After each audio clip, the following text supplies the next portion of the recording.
ઓમ નમો ભગવતે વાસુદેવાય નમઃ. જય શ્રી કૃષ્ણ. મિત્રો, આજે આપણે જાણીશું ગરુડ પુરાણનો 7મો અધ્યાય.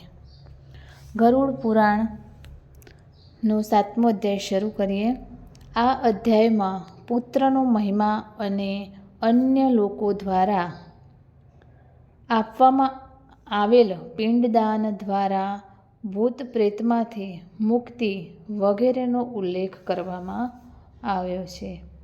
આ સંદર્ભમાં રાજા બભ્રુવાહન અને એક ભૂતની વાર્તાનું વર્ણન કરવામાં આવ્યું છે.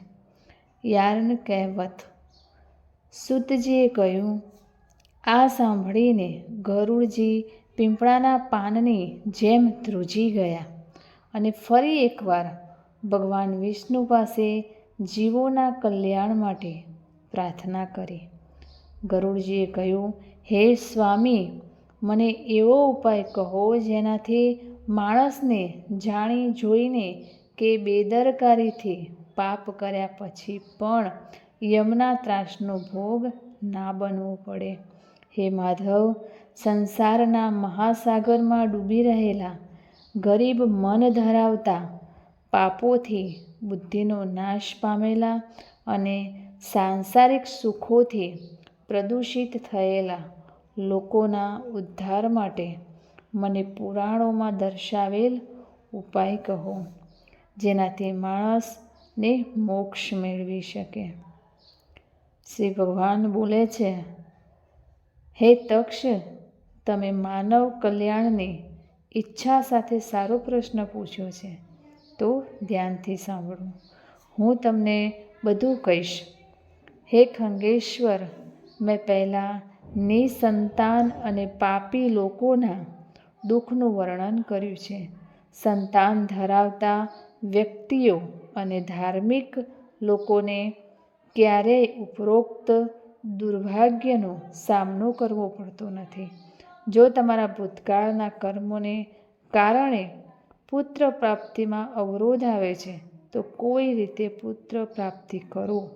વિદ્વાન વ્યક્તિએ હરિવંશ પુરાણની કથા સાંભળીને નિયમ મુજબ સતચંડી યજ્ઞ કરી અને ભક્તિભાવથી શિવની પૂજા કરીને પુત્ર પ્રાપ્તિ કરવી જોઈએ.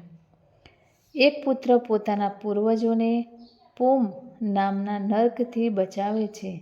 તેથી ભગવાન બ્રહ્માએ પોતે તેને પુત્ર કહ્યા છે. એક સદાચારી પુત્ર આખા પરિવારનું રક્ષણ કરે છે. પુત્ર દ્વારા વ્યક્તિ જગત પર વિજય મેળવી શકે છે, એવું પ્રાચીન શ્રુતિમાં કહેવાય છે. આ રીતે વેદોમાં પણ પુત્રની મહાનતાનું વર્ણન કરવામાં આવ્યું છે. તેથી પુત્રના મુખને જોઈને માણસ પોતાના પૂર્વજોના દેવાથી મુક્ત થાય છે. પોતાના પૌત્રને સ્પર્શ કરીને માણસ ત્રણેય દેવાથી મુક્ત થાય છે. દેવ, ઋષિ અને પૂર્વજો આ રીતે યમના જગતને પાર કરીને પોતાના પુત્ર, પૌત્ર અને પ્રપૌત્ર દ્વારા તે સ્વર્ગ વગેરેને પ્રાપ્ત કરે છે. બ્રહ્મલગ્નના નિયમ દ્વારા પરિણીત પત્નીથી જન્મેલો કાયદેસર પુત્ર વ્યક્તિને ઉપર જવા માટે મદદ કરે છે અને દત્તક પુત્ર પતન તરફ દોરી જાય છે. હે પક્ષીઓમાં શ્રેષ્ઠ, આ જાણીને વ્યક્તિએ નીચ જાતિની સ્ત્રીથી જન્મેલા પુત્રોનો ત્યાગ કરવો જોઈએ. ઓ પક્ષી, ઉચ્ચ જાતિના પુરુષોથી ઉચ્ચ જાતિની સ્ત્રીઓને જન્મેલા પુત્રોને ઓરસ પુત્ર કહેવામાં આવે છે અને તેઓ પૂર્વજોને શ્રાદ્ધ કરીને સ્વર્ગ પ્રાપ્ત કરવાનું કારણ બને છે. એક પ્રામાણિક પુત્ર દ્વારા કરવામાં આવેલા શ્રાદ્ધથી પિતા સ્વર્ગ પ્રાપ્ત કરે છે. હકીકત વિશે શું કહી શકાય? ભૂત પણ બીજા કોઈ દ્વારા કરવામાં આવેલા શ્રાદ્ધથી સ્વર્ગમાં જાય છે. આ વિશે સાંભળીએ. અહીં હું એક પ્રાચીન વાર્તા કહીશ, જે ઔદ્વૈદેહિક દાનનું આ મહાન મહત્વ દર્શાવે છે. હે તક્ષ, ભૂતકાળમાં ત્રેતાયુગ દરમિયાન મહાદય નામના સુંદર શહેરમાં બભ્રુવાહન નામનો એક શક્તિશાળી અને ધાર્મિક રાજા રહેતો હતો. તે યજ્ઞ કરવા માટે સમર્પિત હતો. પરોપકારીઓના શ્રેષ્ઠ, લક્ષ્મીથી ધન્ય, બ્રાહ્મણોના ભક્ત અને સંતાનના પ્રેમી, નમ્રતા અને સારા આચરણ જેવા ગુણોથી સંપન્ન, પોતાના લોકો પ્રત્યે પોતાનું વલણ અને અન્યો પ્રત્યે કરુણાથી ભાવનાથી સંપન્ન, ક્ષત્ર ધર્મ પ્રત્યે સમર્પિત, તે રાજા પોતાની પ્રજાનું ન્યાયી પુત્રની જેમ ન્યાયી રીતે ધ્યાન રાખતો હતો અને સજાને માત્ર ગુનેગારોને સજા કરતો. એકવાર તે મહાબાહુ પોતાની સેના સાથે શિકાર માટે વિવિધ વૃક્ષોવાળા ગાઢ જંગલમાં પ્રવેશ્યો. તે જંગલ વિવિધ હરણ અને પક્ષીઓથી ભરેલું હતું. તે સમયે રાજાએ દૂરથી જંગલની વચ્ચે એક હરણ જોયું. રાજાના જોરદાર તીરથી વિંધાઈને તે હરણ તીર સાથે જંગલમાં અદૃશ્ય થઈ ગયું.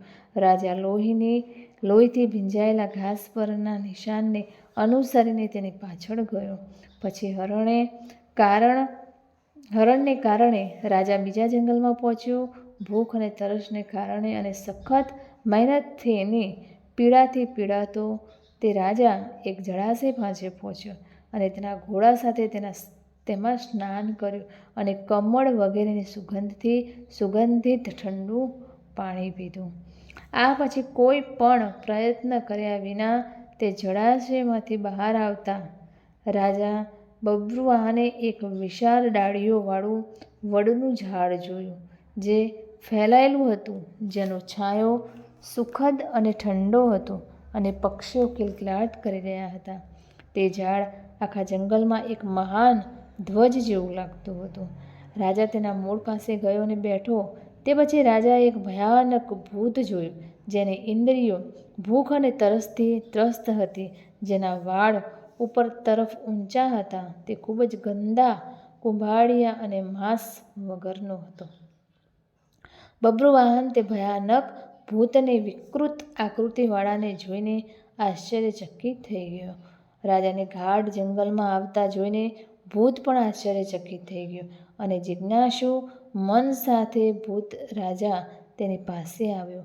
હે તક્ષ, પછી તે ભૂત રાજાએ રાજાને કહ્યું, હે મહાબાહો, તમારી સાથે જોડાણ કરીને મેં ભૂત ભાવના છોડી દીધી છે.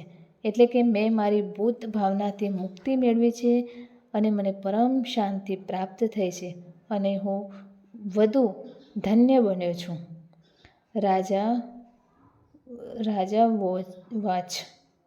રાજાએ કહ્યું, હે શ્યામ વર્ણ અને ભયાનક ભૂત, કયા કર્મોને કારણે તું આ ભયાનક અને અશુભ ભૂત સ્વરૂપ પામ્યો છે? હે પ્રિય, તારા ભૂપત્વનું કારણ મને કહે.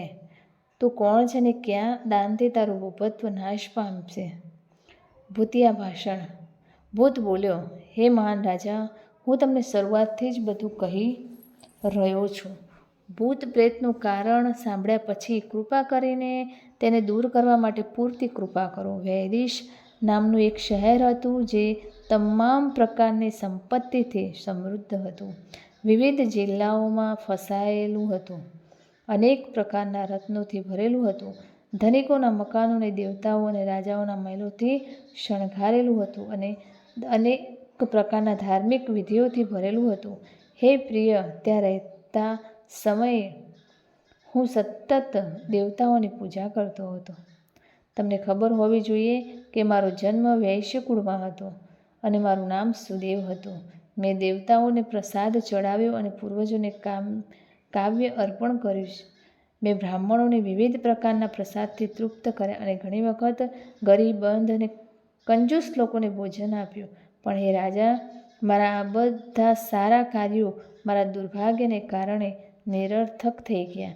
મારા કોઈ સંતાન નથી, મારો કોઈ મિત્ર નથી, મારો કોઈ સગો નથી અને એવો કોઈ મિત્ર નથી જે મારા અંતિમ સંસ્કાર કરે. હે મહારાજ, મૃત્યુ પછી જે વ્યક્તિ માટે 16 માસિક શ્રાદ્ધ કરવામાં આવતું નથી, શ્રાદ્ધ કરવામાં આવતું નથી. સેંકડો શ્રાદ્ધ કર્યા પછી પણ તેનું ભૂત સ્થિર રહે છે, એટલે કે જતું નથી. હે મહારાજ, મારા શરીરનો અંતિમ સંસ્કાર કરીને મને બચાવો, કારણ કે આ જગતમાં રાજાને બધી જાતિઓના મિત્ર કહેવામાં આવે છે. તેથી હે રાજા, કૃપા કરીને મને બચાવો. હું તમને કિંમતી રત્નો આપી રહ્યો છું. હે વીર, જો તમે મારું કલ્યાણ ઈચ્છતા હો તો કૃપા કરીને મારી મુક્તિ સુનિશ્ચિત કરવા અને મને ભૂત સ્વરૂપથી મુક્ત કરવા માટે જે કંઈ જરૂરી હોય તે કરો. ભૂખ અને તરસ જેવા દુઃખોને કારણે આ ભૂત સ્વરૂપ મારા માટે અસહ્ય બની ગયું છે. આ જંગલમાં મીઠા સ્વાદવાળું ઠંડુ પાણી અને ફળો છે, છતાં હું ભૂખ અને તરસથી પીડાઈ રહ્યો છું. મને પાણી અને ફળો મળી શકતા નથી. હે રાજા, જો નારાયણ બલિ મારા માટે નિર્ધારિત પદ્ધતિ મુજબ કરવામાં આવે, ત્યારબાદ મારા બધા મૃત્યુ પછીના વિધિઓ વૈદિક મંત્રોથી કરવામાં આવે, તો મારું ભૂત પ્રેત ચોક્કસપણે નાશ પામશે. આમાં કોઈ શંકા નથી. મેં સાંભળ્યું છે કે વૈદિક મંત્રો, તપ, દાન અને બધા જીવો પ્રત્યે દયા, સાચા શાસ્ત્રોનું શ્રવણ, ભગવાન વિષ્ણુની પૂજા અને સજ્જનોનો સંગ, આ બધું ભૂત જગતના વિનાશ માટે છે. તેથી હું તમને દુષ્ટ આત્માનો નાશ કરતી વિષ્ણુ પૂજા વિશે કહીશ. હે રાજા, ન્યાય દ્વારા કમાયેલા 2 સોનાના સિક્કા લો અને તેમાંથી નારાયણની મૂર્તિ બનાવો. તેને વિવિધ પવિત્ર જળથી સ્નાન કરાવો. તેને 2 પીળા વસ્ત્રોથી ઢાંકો. તેને બધા આભૂષણોથી શણગારો અને સ્થાપિત કરો, અને પછી તેની પૂજા કરો. તે મૂર્તિની પૂર્વમાં શ્રીધર, દક્ષિણમાં મધુસૂદન, પશ્ચિમમાં વામન અને ઉત્તરમાં ગદ્ધર, મધ્યમાં પિતામહ બ્રહ્મા અને મહાદેવ શિવની સ્થાપના કરો, અને વિધિ મુજબ સુગંધ, ફૂલો અને અન્ય પદાર્થોથી તેમને અલગ અલગ પૂજા કરો. ત્યારબાદ પ્રદક્ષિણા કરો અને અગ્નિમાં હવન કરીને દેવતાઓને તૃપ્ત કરો, અને વિશ્વદેવોને ઘી, દહીં અને દૂધથી તૃપ્ત કરો. ત્યારબાદ સુજ્ઞ મન ધરાવતા યમરાજ સ્નાન કર્યા પછી નારાયણ સમક્ષ નમ્ર આત્મા બનીને મનમાં સંકલ્પિત અર્ધજીવન વિધિ વ્યવસ્થિત રીતે શરૂ કરે છે. આ પછી ક્રોધ અને લોભથી મુક્ત થઈને શાસ્ત્રો અનુસાર બધા શ્રાદ્ધો કરો અને વૈશોત્સર્ગ કરો. આ પછી બ્રાહ્મણોને 13 પદો આપો. પછી એક શયનખંડ આપો અને ભૂત માટે ઘાટનું દાન કરો. રાજાએ કહ્યું, હે ભૂત, કઈ પ્રક્રિયાથી ભૂતનું ગળું બનાવવું જોઈએ અને કઈ પ્રક્રિયાથી તેનું દાન કરવું જોઈએ? મને એવા ભૂતના ગળાના દાન વિશે કહો જે બધા જીવો પર દયા કરવા માટે ભૂતોને મુક્ત કરી શકાય. ભૂત બોલ્યું, હે મહારાજ, તમે સાચું પૂછ્યું કે હું તમને એવા મજબૂત દાન વિશે કહી રહ્યો છું જે તમને ભૂત નથી બનાવતું. ધ્યાનથી સાંભળો. પ્રેતઘટનું દાન બધા પ્રકારના અશુભનો નાશ કરનાર, બધા જ લોકોમાં દુર્લભ અને દુઃખનો નાશ કરનાર છે. બ્રહ્મા, શિવ અને વિષ્ણુ અને લોકપાલથી ગરમ કરેલા સોનાનું વાસણ બનાવો અને તેને દૂધથી વગેરેથી સંપૂર્ણપણે ભક્તિથી નમન કરો અને બ્રાહ્મણને દાન કરો. આ સિવાય તમારે બીજા સેંકડો દાન આપવાની શું જરૂર છે? હે રાજા, તે વાસણની મધ્યમાં બ્રહ્મા વિષ્ણુને કલ્યાણ લાવનાર અમર શંકરને મૂકો. વાસણના ગળામાં પૂર્વ અને અન્ય દિશામાં લોકપાલોને આહ્વાન કરો અને ધૂપ, ફૂલો, ચંદન વગેરેથી તેમની પૂજા કરો, અને તે સોનાના વાસણને દૂધ અને ઘી સાથે બ્રાહ્મણને દાન કરો. હે રાજા, આ દાન જે બધા દાનોમાં શ્રેષ્ઠ છે અને મહાન પાપોનો નાશ કરે છે, તે ભૂતના ઉદ્ધાર માટે ભક્તિભાવથી કરવું જોઈએ. શ્રી ભગવાને કહ્યું, હે ગરુડ, કશ્યપના પુત્ર, આ વાતચીત ભૂત સાથે ચાલી રહી હતી. ત્યારે રાજાની હાથી, ઘોડા વગેરેની સેના પાછળથી આવી. સેના આવ્યા પછી ભૂત રાજાને મહામણિ અર્પણ કરીને, તેમને પ્રણામ કરીને અને તેમના મુક્તિ માટે ફરીથી શરીરના ઉપરના ભાગની વિધિ કરવા માટે પ્રાર્થના કર્યા પછી અદૃશ્ય થઈ ગયું. ઓ પક્ષી, તે જંગલ છોડ્યા પછી રાજા પણ તેના શહેરમાં ગયો અને તેના શહેરમાં પહોંચ્યા પછી તેણે ભૂત દ્વારા આપવામાં આવેલી સૂચના મુજબ શરીરનો અંતિમ સંસ્કાર કર્યો. તેના સારા કાર્યોના આશીર્વાદથી મુક્ત થઈને ભૂત સ્વર્ગમાં ગયો. જ્યારે કોઈ બીજા દ્વારા અર્પણ કરાયેલા શ્રાદ્ધથી ભૂત મોક્ષ મેળવે છે તો પછી પુત્ર દ્વારા અર્પણ કરાયેલા શ્રાદ્ધથી પિતાનો મોક્ષ થાય તેમાં શું નવાઈ? આ પવિત્ર કથા સાંભળનાર અને તેનું વર્ણન કરનાર બંને પાપ કાર્યોમાં સંડોવાયેલા હોવા છતાં ભૂત બનતા નથી. તો મિત્રો, આમ ગરુડ પુરાણનો 7મો અધ્યાય આપણે અહીંયા પૂર્ણ કરીશું. ફરીથી મળીશું આગળના એક નવા અધ્યાય સાથે. ત્યાં સુધી નમસ્તે, જય માતાજી, જય શ્રી કૃષ્ણ, હર હર મહાદેવ.